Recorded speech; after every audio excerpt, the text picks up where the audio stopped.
Paul Pasolga, Ivy Masters Learning Center, ivymasters.com. And today we're going to look at the 14th question from the Linear Digital SAT Test 1 Module 2. Number 14 reads, a list of 10 data values is shown. And you've got them, and then what is the mean of these data? Yes, data is plural. That can be helpful for Section 2 writing language, especially when you got pronoun antecedent agreement. You'd say these data, not this data. So anyhow, how do you find the mean? Now, some of you might have gotten this wrong because you mixed up mean, median, mode, range, standard deviation, probably mean, median, or mode.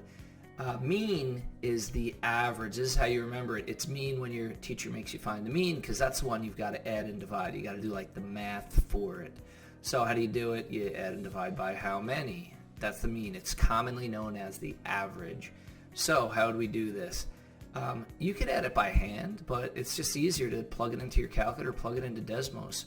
So I've got Desmos set up over here, and if you just plug them all into Desmos with addition, you get 100.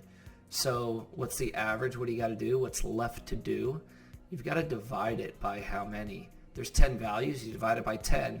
Dividing by 10 is just moving the decimal once to the left. It's actually easier than physically dividing it by 10. So if I have 100, the decimal's here. If I move it once to the left, I get 10.0, or just 10. You bubble in your 10, you move on, you have the correct answer. Thank you for joining us today. If you like this video, click like. You can share it with someone who has difficulty finding the mean or gets mean, median, mode mixed up. That's a little alliteration. If there's any question you'd like to see answered from any official PSAT or SAT or ACT, leave that in the comments. I'd be happy to shoot a video on it. Click subscribe so you don't miss anything, and check out our 1-minute video on TikTok. Have a great day.